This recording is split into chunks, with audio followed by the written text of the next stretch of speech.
नाभादास जी ने भक्तमाल लिखी। भक्तमाल तो जानते हैं आप सब, भक्तों का चरित्र है, जिसमें नाभादास जी ने भक्तमाल लिखी।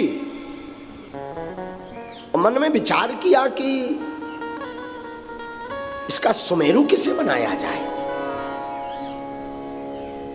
सुमेरु जानते हैं, माला, माला देखी आपने, माला में जो ये गुरिया होता है मुख वाला, इसे सुमेरु कहते हैं, जिसे मुखिया बोलते हैं, प्रधान, मुख्य,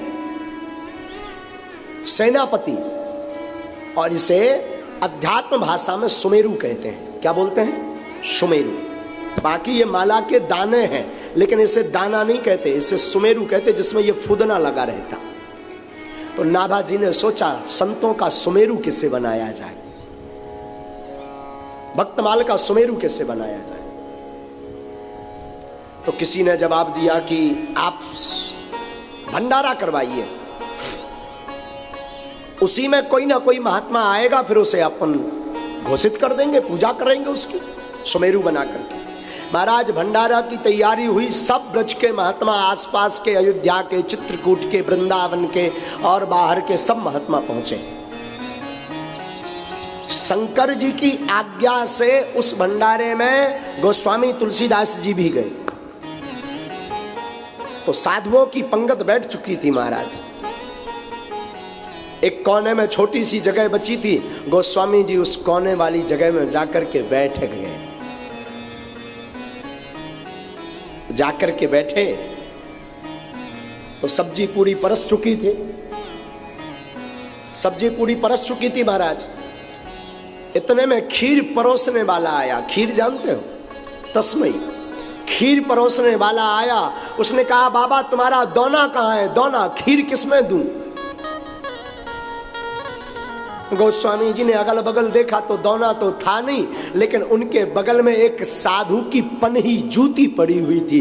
गोस्वामी जी ने उस जूती को लिया, थोड़ा सा ऐसा हाथ लगाया, बोले इसमें डालो। वो खीर परोसने वाला नाराज हो गया, पागल हो क्या, बाबरे हो क्या, हा? इसमें खीर डालें, ये साधु की पन्ही है, जूती पहनने के काम आती है, खीर भर करके पाने के काम नहीं आती। महाराज शोरगुल शुरू हो गया तो और महात्मा देखने लगे। इतने में नाभादास जी को शोर सुनाई पड़ा, तो नाभादास भागते भागते आए, बोले क्या हुआ। उस परोसने वाले ने, खीर परोसने वाले ने कहा देखो तो ये कैसा साधु है। हमने कहा खीर काहे में परस में, तो इसने एक साधु की जूती उठा करके कहा कि इस जूती में खीर को परसो, इसमें पाएंगे। नाभादास जी ने कहा महाराज आपने ऐसा क्यों किया। गोस्वामी जी ने बड़ा सुंदर जवाब दिया, बोले महाराज आपने ही तो लिखा कि साधु की चरण धूली जिसके माथे पर पड़ जाए उसका कल्याण हो जाता है, और ये पन्ही में साधु की चरण धूली है, और चरण धूली भर केवल नहीं, इसमें तो अब ब्रज धूली भी भर गई। तो ये ब्रज धूली खीर के साथ मिलकर के अगर हमारे उदर में, पेट में पहुंच जाए तो हमारा कल्याण कर देगी। ओ हो, नाभादास जी ने सुना, आंख भर गई नाभादास जी की, और जो परोसने वाला था चरणों में गिर गया। नाभादास बोले हम पहचान गए, आप कोई साधारण नहीं, गोस्वामी तुलसीदास ही लग रहे हैं। तुरंत हाथ जोड़ करके तुलसीदास जी बोले इस दास को संतों में गोस्वामी तुलसीदास ही कहते।